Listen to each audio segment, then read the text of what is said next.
There are those who claim Salafiyya, but in the same breath, they say we don't take from Salafi publications, or we are not down with them, meaning that we do not agree with them, and those who affiliate with them.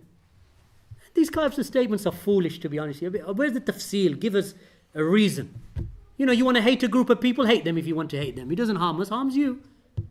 If you say you're not down with us, I don't know what you mean by down. All right, but I don't know. If you mean that you don't have tahazzub to us, partisanship, alhamdulillah, you shouldn't have. But you hold on to the truth that we hold on to, alhamdulillah, just like we will hold on to the truth that you're upon. Right? So we don't have ta'assub, neither to Ahmed nor Malik. Then how are we going to have ta'assub to a markaz or a masjid? No, we don't. We have our allegiance is to the haqq, is to the truth. So Salafi publications and the brothers involved in there, from what you know, وَلَا نُزَكِّي عَلَى اللَّهِ أَحَدٍ, and we don't glorify anyone beyond Allah subhanahu wa ta'ala, is that they are known for spreading the sunnah. And they are known for defending the haqq. And they are known for refuting futile and false calls in the Western world. And they are known to be supported by the great scholars of this era. And of actually for the last 25 odd years. So if you have a problem with them, then come and show us where our mistakes are. Not under hidden names, not under lies or false pretensions. Come, talk to us. Show us our mistakes in the aqeedah, in the manhaj. So there are many liars out there who will lie against the da'wah and against the people in the da'wah. Wallahi, we follow. Barakallahu feekum. Look at all you have. You want to judge a person? Look at their websites, look at their lectures, look at their da'wah, look at their leaflets, look at their publications.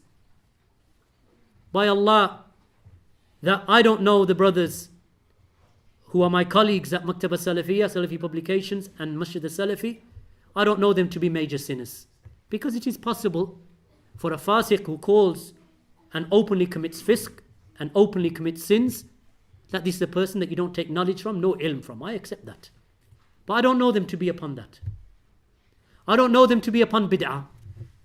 I don't know them except to revere the ulama and take their rulings. And through the fitan that have gone through the times, whether it be the fitna of Ihya al-Turath, or the fitna of Green Lane Mosque, or the fitna of Medina.com, or Abu al-Hasan al-Ma'rabi, or Yahya al-Hajuri, or Ali Hassan al-Halabi, or Adnan Ar'ur, or Abdul Rahman Abdul Khaliq, or other than them, that I don't know from my brothers and my colleagues at Maktaba Salafiyya, except that we've been with the scholars. And we've been the first to translate the words of the scholars against them with evidences, not blindly following. Barakallahu feekum. You will not find, to my knowledge, if you do, let me know, I will correct it, that we have refuted anyone except that I can give you evidence in 99% of the cases. May Allah subhanahu wa ta'ala protect and preserve my memory. That in 99% of the cases, if you ask me about anyone that we refuted, I could give you the evidence now. At least one, if not more than one, about anyone. And that refutation will be based upon the usul of the deen, the fundamentals. Not because he said something about my hat, or because he said something about my marriage. This is not the basis of our refutation. That's the way of the people of namima and ghiba and slander and rumor mongers, that they start making these claims. I remember that one of those fools in Kuwait, he started spreading a rumor that the brothers at Maktaba Salafiyya, when a non-Muslim woman comes into their markaz, that she takes the shahada. Then immediately, one of the brothers, he marries her. Then 3 days later, he divorces her, and on the 5th day, another one marries her. Then he sleeps with her for a few nights, and then the 4th one marries, and they go through her life, and they do this all the time. First of all, does this jahil, ahmaq, does not know that there is in Islam an iddah? And iddah at least is 3 menstrual cycles. So how did that happen anyway? Secondly, this is a lie. If you start making accusations against someone, like they say, If I was to point out any of the brothers and say, you work for the MI5, how does he disprove that? You work for Mossad. Khalas, I'm going to put it on the website. He works for Mossad. And Miskeen, how's he going to now say, no, I don't, honest, I don't. Where's your proof that you don't? No, it doesn't go that way. I have to prove that he does. If I say about someone he is a fornicator, it is upon me to bring my evidence. Otherwise, the lashing is upon my back. Look at these people. Allahu musta'an. They are wicked people. Keep away from them. Not only because of their deviation in manhaj, because in reality, the reason why they're attacking us, because they have a connection to some of those people of bid'ah, whether it be Al-Hajuri, or whether it be Al-Ali Al-Halabi, or whether it be Green Lane Mosque, or they have a connection to some of those people who have with them deviation and innovation. So the reason why they attack us is, oh, these people are fitna. What do they mean by fitna? That we refuted Suhaib Hassan, and that we refuted Ihya al-Turath, that we refuted Green Lane Mosque, that we refuted Yahya al-Hajuri. Why? Because these individuals they are the ones who cause fitna in the ummah by introducing innovations. You want to know their innovations? Put your hand up and ask, and I'll tell you about all the ones that I mentioned. Not one, 3 or 4 for each one, how they oppose the fundamentals of the aqidah or the methodology of Ahlul Sunnah.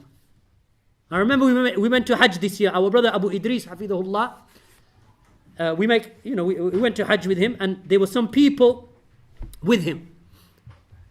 And he said, these guys that they're influenced by the ideas of Green Lane Mosque and Al-Maghrib Institute and these types of people. I said, well, give them dawah. He said, I have.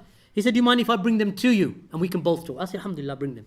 So they sat, must have been about 7 or 8 of them at Hajj. Alhamdulillah, Hajj is a good opportunity to give da'wah. Why? Because everyone's heart is ready for ibadah. Right? So they're sitting in front of me. I said, listen, if I was to give you one fundamental from the fundamentals of the usul or the usul of the deen, the fundamentals of the deen that they have opposed, if I was to give you one about Green Lane Mosque or about Maghrib Institute, would you agree that they have opposed the methodology of the Sahaba of Allah's Messenger? They said yes. I said, what if I multiply that up to 20? They said 20. No, akhi, no. I said 20. I said, I'll tell you what, you just tell me when to stop. And I will give you the evidence because I've got it here. Alhamdulillah, I've preserved it in my memory.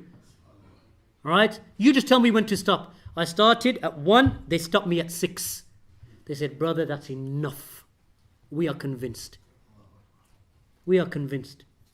Because this is the way of Ahlul Sunnah. You think that we're just going to tell them, go and khalas, you just blindly follow me. We don't tell them to blindly follow Maktab al-Salafiyya.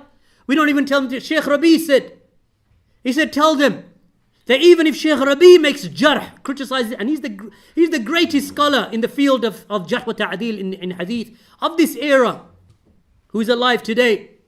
He said, tell them that even if I make jarh, I criticize someone and refute him, and I don't bring my evidence, tell them ignore Rabi'.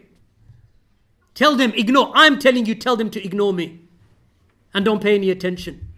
And now Shaykh Rabi' we miskeen. Masakeen. He's the alim who's saying that. So it's more worthy that we should say that. Don't follow unless we bring you evidence.